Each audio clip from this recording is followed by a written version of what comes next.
नमस्कार, सी न्यूज भारत में आप सभी का स्वागत है और इस वक्त मैं आपके साथ रचा सिंह। दिल्ली के चुनावी माहौल में एक नया ट्विस्ट आ चुका है। उत्तर प्रदेश के मुख्यमंत्री योगी आदित्यनाथ ने प्रचार के मैदान में कदम रखा है और इस बार उनके कदमों में कुछ ऐसा खास है जो दिल्ली के सियासी खेल में एक बड़ा धमाका करने वाला है। जी हां, बीजेपी के हिंदुत्व के एजेंडे को लेकर योगी आदित्यनाथ ने दिल्ली के मुख्यमंत्री अरविंद केजरीवाल को सीधी चुनौती दे डाली। ये चुनौती न सिर्फ चुनावी राजनीति को एक नया मोड़ दे रही है, बल्कि दिल्ली की राजनीति में धर्म, आस्था और विकास के बीच कांटे की टक्कर का रास्ता खोल रही है। योगी आदित्यनाथ ने ऐसा सवाल उठाया है कि केजरीवाल की तो बोलती ही बंद हो गई है।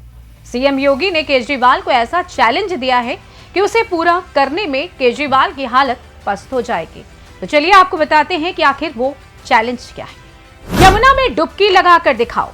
योगी आदित्यनाथ ने सीधे तौर पर केजरीवाल से पूछा है कि अगर मैं और मेरे मंत्री संगम में डुबकी लगा सकते हैं तो क्या केजरीवाल साहस दिखा सकते हैं और अपनी सरकार के मंत्रियों के साथ यमुना में डुबकी लगाकर दिखा सकते हैं। एक मुख्यमंत्री के रूप में मैं और मेरे मंत्रीगण प्रयागराज के संगम में स्नान कर सकते हैं, तो मैं पूछना चाहता हूं दिल्ली में आम आदमी पार्टी के अध्यक्ष से अरविंद केजरीवाल जी से मैं पूछना चाहता हूं, क्या यमुना जी में वह भी अपने मंत्रियों के साथ जाकर के स्नान कर सकते हैं क्या? अब समझने वाली बात यह है कि यह चैलेंज सिर्फ नदी में नहाने का नहीं, बल्कि हिंदू आस्थाओं पर एक सीधा हमला है। केजरीवाल जो हिंदू वोटों को खींचने के लिए पुजारियों के भत्ते और मुफ्त तीर्थ यात्रा की बातें करते हैं, क्या इस चुनौती का सामना कर पाएंगे? ये बड़ा सवाल है। मंदिरों का सौंदर्यीकरण क्यों नहीं? इसके अलावा योगी आदित्यनाथ ने केजरीवाल से यह भी पूछा कि आपने दिल्ली में कितने मंदिरों का सौंदर्यीकरण कराया है। जब केजरीवाल हिंदू आस्थाओं की बात करते हैं तो क्या वो उस आस्था को सही मायने में सम्मान दे पा रहे हैं? मैं पूछना चाहता हूं अरविंद केजरीवाल जी से और उनकी पूरी टीम से,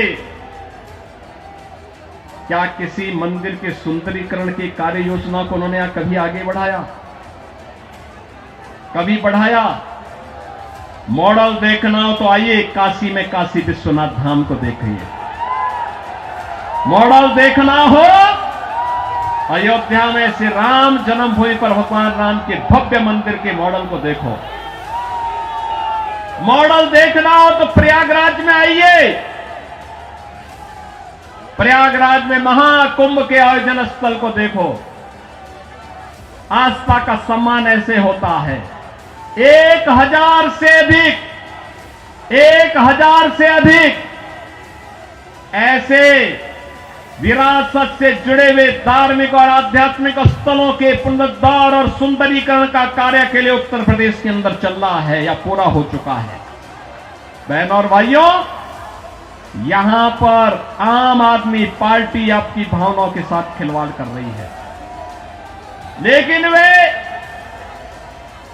भत्ता देने की बात और मानदेय देने की बात करते समय भूल गए कि उन्होंने बौद्ध मठों से जुड़े हुए भंतों को छोड़ दिया है। बनते भी पाए इसकी उनको चिंता नहीं।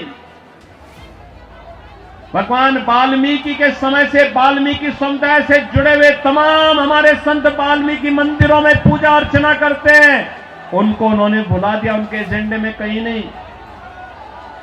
आम आदमी पार्टी के एजेंडे में रविदासी मंदिरों के पुजारी नहीं है। यानी आज भी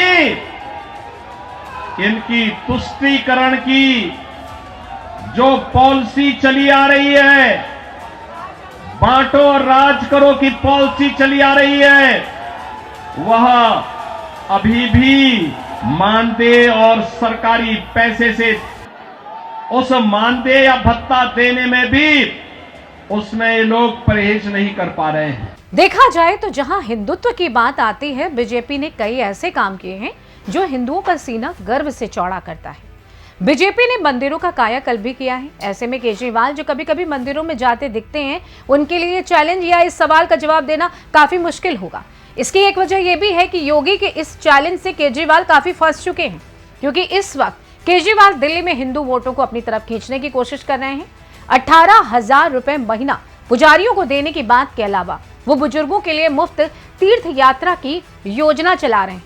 लेकिन योगी आदित्यनाथ महाकुंभ से सीधे दिल्ली आकर यमुना की गंदगी पर सवाल उठा रहे हैं और इसके साथ ही हिंदू वोटों को अपनी तरफ आकर्षित करने की कोशिश भी कर रहे हैं। क्या केजरीवाल अपनी यमुना सफाई की योजना से इसका जवाब दे पाएंगे? दूसरी ओर ये सवाल करके योगी आदित्यनाथ ने अपना पुराना दांव भी खेला है, जिससे वो कई राज्यों में जीत दर्ज कर चुके हैं। पिछले चुनाव में योगी आदित्यनाथ ने बटेंगे तो कटेंगे जैसे नारों से बीजेपी के हिंदू वोट को एकजुट करने का कार्य किया था और अब दिल्ली में भी उनका यही फॉर्मूला चल सकता है। देखा जाए तो जैसे जैसे दिल्ली चुनावों का मुकाबला आगे बढ़ रहा है, ये साफ हो गया है कि अब सिर्फ वोटों की गिनती नहीं बल्कि धर्म और आस्था की लड़ाई भी उतनी ही अहम होगी।